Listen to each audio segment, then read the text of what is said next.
안녕하세요. 2학기의 통합과학을 가르칠 임양택 선생님입니다. 반갑습니다. 이번 차시는 통합과학 1-1-1단원 우주의 초기 원소 단원입니다. 교과서 17쪽부터 25쪽 사이 내용입니다. 일시정지를 누르고 교과서를 먼저 읽고 옵시다. 다들 교과서는 읽고 왔나요? 그럼 시작하겠습니다. 학습지나 교과서에 나와있는 학습 목표를 읽어봅시다. 말이 길죠? 여기에서 핵심 단어들을 찾아봅시다. 빅뱅 우주론, 우주 초기의 원소, 스펙트럼 이런게 있습니다. 이런 데다가 밑줄이라도 쳐줍시다. 오늘 우리는 빅뱅 우주론이 확립되는 과정을 배웁니다. 그 다음 빅뱅 우주론에 근거하여 우주의 초기 원소가 만들어지는 과정을 배웁니다. 또 빅뱅 우주론을 증명하기 위해 스펙트럼을 어떻게 활용하는지 알아보겠습니다. 1900년대 빅뱅 우주론은 커다란 두 가지 논쟁을 거치면서 확립이 됩니다. 먼저 정적 우주론과 동적 우주론의 논쟁이 있었습니다. 정적 우주론을 주장한 대표적인 과학자는 알버트 아인슈타인입니다. 그는 우주가 항상 같은 모습으로 존재한다고 주장했습니다. 그에 따르면 우주는 변하지 않고 당연히 크기도 일정합니다. 동적 우주론을 주장한 대표적인 과학자는 조르주 르메트르입니다. 그는 아인슈타인의 중력장 방정식을 해석하여 우주가 팽창한다는 사실을 발견합니다. 그가 발표한 논문을 읽은 아인슈타인은 르메트르의 계산이 옳지만 그의 물리학이 형편없다고 비판을 합니다. 이 논쟁을 끝낸 사람은 미국의 천문학자 에드윈 허블입니다. 1929년경 그는 자신의 관측 결과를 분석하여 은하들이 지구로부터 멀어지고 있고 그 후퇴 속력은 지구로부터 먼 은하일수록 빠르다는 사실을 발견합니다. 여기 지구와 두 은하가 있습니다. 멀리 떨어진 은하가 더 빠르게 이동합니다. 어떻게 느껴지나요? 마치 우주가 팽창하는 것 같습니다. 허블 역시 똑같이 생각했습니다. 그래서 그는 우주가 팽창한다고 주장하였습니다. 이 명백한 증거를 본 아인슈타인은 정적 우주론이 자신의 엄청난 실수였음을 인정합니다. 이제 물리학자들은 우주가 팽창한다고 모두 믿습니다. 하지만 새로운 논쟁은 또 시작됩니다. 이번에는 우주가 팽창하는 방법에 대하여 빅뱅 우주론과 정상 우주론이 맞붙습니다. 러시아의 물리학자 조지 가모프는 우주의 팽창에 대해 이런 주장을 합니다. 시간을 반대로 하여 팽창하는 우주를 본다면 언젠가 우주는 한 점으로 모일 것이다. 즉 우주는 고밀도, 고온의 한 점에서 폭발하며 팽창하기 시작하였다. 영국의 과학자 프레드 호일은 라디오 방송에 출연하며 이 우주론을 비판하였습니다. 우주가 빵 하고 시작했다고요? 껄껄껄. 이게 마음에 들었는지 사람들은 가모프의 우주론을 빅방 우주론, 즉 빅뱅 우주론이라 부르게 되었습니다. 그렇다면 프레드 호일은 어떤 우주론을 주장했을까요? 그 우주론에서도 우주는 팽창합니다. 하지만 물질들이 계속 생성되기 때문에 밀도나 온도의 변화가 없고 일정하게 유지됩니다. 그래서 정상상태 우주론, 줄여서 정상우주론이라 부릅니다. 두 우주론의 논쟁은 매우 중요하기 때문에 차이점을 따로 살펴보겠습니다. 빅뱅 우주론에서는 우주가 고밀도, 고온으로 시작합니다. 팽창하며 당연히 밀도나 온도는 점점 감소합니다. 정상 우주론에서는 우주가 팽창하는 동안 물질들이 계속 생성됩니다. 이 덕분에 우주의 밀도나 온도는 일정하게 유지됩니다. 추후 빅뱅 우주론은 다양한 증거들이 발견되며 대세 이론으로 자리 잡았습니다. 하지만 안타깝게도 프레드 호일은 자신이 죽는 그날까지 빅뱅 우주론을 인정하지 않았습니다. 빅뱅 우주론의 관측 증거들을 얘기하기 전에 우리는 빅뱅 우주론이 예측하는 입자의 탄생 과정을 살펴봅시다.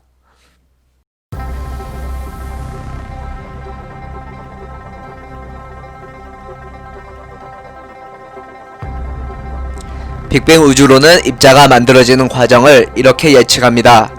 빅뱅 직후 우주가 급격히 팽창하면서 냉각됩니다. 온도가 감소하는 과정에서 입자들이 생성되고 결합합니다. 쿼크와 전자가 가장 먼저 만들어지고 쿼크들이 결합하며 양성자와 중성자가 만들어집니다. 양성자 한 개는 자연스럽게 수소 원자핵이 됩니다. 여기까지 1초의 시간도 걸리지 않습니다. 양성자와 중성자는 막 돌아다니다가 우주나이 약 3분에 서로 충돌하여 헬륨 원자핵을 만듭니다. 우주나이 약 38만 년에는 수소 원자핵과 헬륨 원자핵에 전자가 묶이며 중성 원자가 만들어집니다.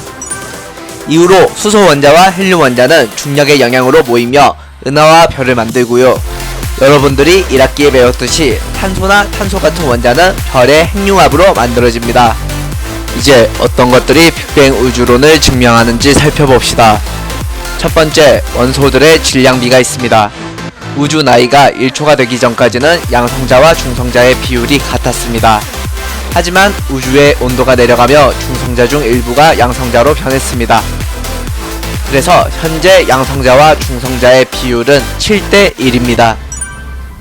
우주 나이 3분쯤에 양성자 2개, 중성자 2개가 각각 결합하여 헬륨 원자핵이 생성됩니다. 모든 과정이 끝났습니다. 수소 원자핵과 헬륨 원자핵의 질량비는 어떤가요? 여기에서 수소 원자핵이 헬륨 원자핵보다 개수가 약 12배 많습니다. 따라서 질량비는 3대 1이 됩니다. 과학자들은 실제 우주를 구성하는 물질을 분석했습니다. 그리고 수소와 헬륨의 질량비가 약 3대 1임을 확인했습니다. 빅뱅 우주론의 증거 두 번째, 우주 배경 목사입니다. 빅뱅 초기에는 빛과 입자들이 마구 뒤섞여 있었고 빛은 전자와 계속 충돌하여 이동하지 못했습니다. 우주 나이 38만 년에 원자가 형성되었습니다. 빛은 자유롭게 우주 공간으로 퍼져나가기 시작합니다. 우주 전역으로 퍼져나간 이 빛이 바로 우주 배경 목사입니다. 우주 배경 목사는 1964년 벨 연구소의 펜지어스와 윌슨에 의해 처음 발견됩니다. 그들은 전파 망원경을 테스트하던 중 정체모를 잡음을 발견합니다. 비둘기도 쫓아내고 안테나를 깨끗하게 닦아보지만 잡음은 사라지지 않았습니다. 그들의 발견은 바로 우주 배경 복사였습니다. 지금은 WMAP, 플랑크 등의 위성을 활용하여 우주 배경 복사를 관측하고 있습니다. 이 관측 결과는 아직 풀리지 않은 빅뱅 이후 우주의 모습을 밝힐 소중한 단서입니다.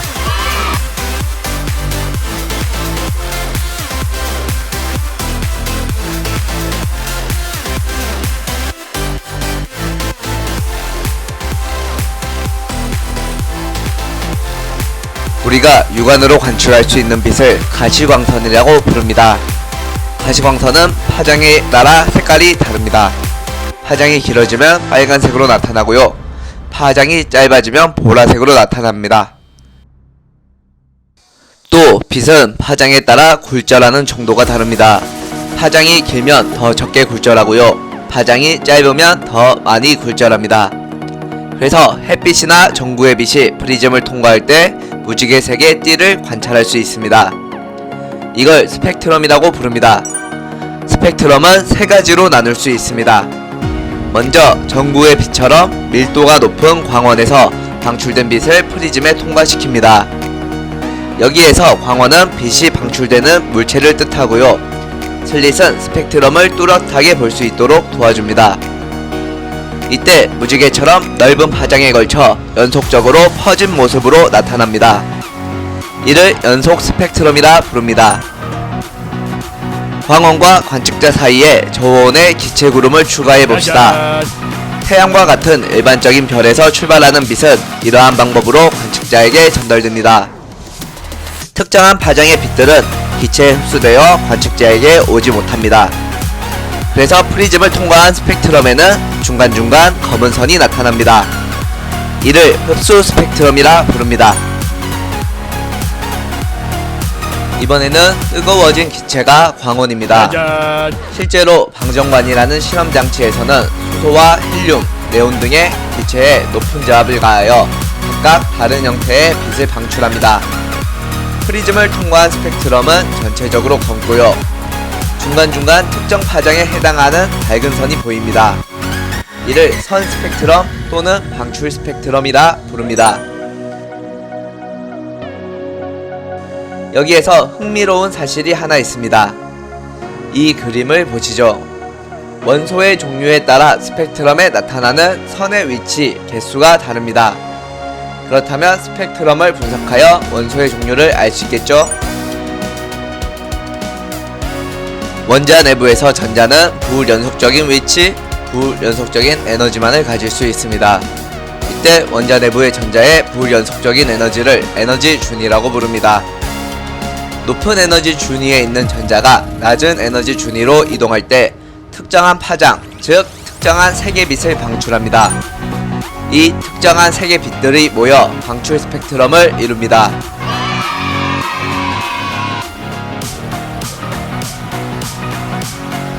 반대로 낮은 에너지 준위에 있는 전자가 높은 에너지 준위로 이동하기 위해 특정한 색의 빛을 흡수해야 합니다. 그래서 연속 스펙트럼에서 특정한 색이 빠져있는 흡수 스펙트럼의 형태가 나타납니다. 여기에서도 전자에게 흡수된 빛들은 검은 선으로, 전자에게 흡수되지 않는 빛들은 그대로 나타냈습니다. 방출 스펙트럼과 흡수 스펙트럼의 특정한 색은 에너지 준위에 의해 결정됩니다. 원소의 종류에 따라서 에너지 준위가 다르기 때문에 방출 스펙트럼과 흡수 스펙트럼에서 선의 위치가 달라집니다. 이렇게 과학자들은 우주에서 온 빛의 스펙트럼을 분석하여 우주를 구성하는 원소의 종류와 양을 알 수 있었습니다. 우주 전역에 수소와 헬륨의 질량비가 3대 1임을 확인한 거죠. 이렇게 빅뱅 우주론이 확립되어 현대의 패러다임이 되었습니다. 오늘 수업은 여기까지입니다. 우리는 빅뱅 우주론이 무엇이고 어떻게 확립되었는지, 우주 초기에 원소들이 어떤 과정을 통해 만들어졌는지, 우주를 구성하는 물질을 어떤 방법으로 분석하는지 알아보았습니다. 뒤에서는 빅뱅 우주론과 관련된 재미있는 영상이 계속됩니다. 꼭 끝까지 보고요. 이와 같이 수업 내용보다 어렵지만 재미있는 내용들이 책이나 인터넷을 찾아보면 많으니 꼭 찾아보기를 바랍니다.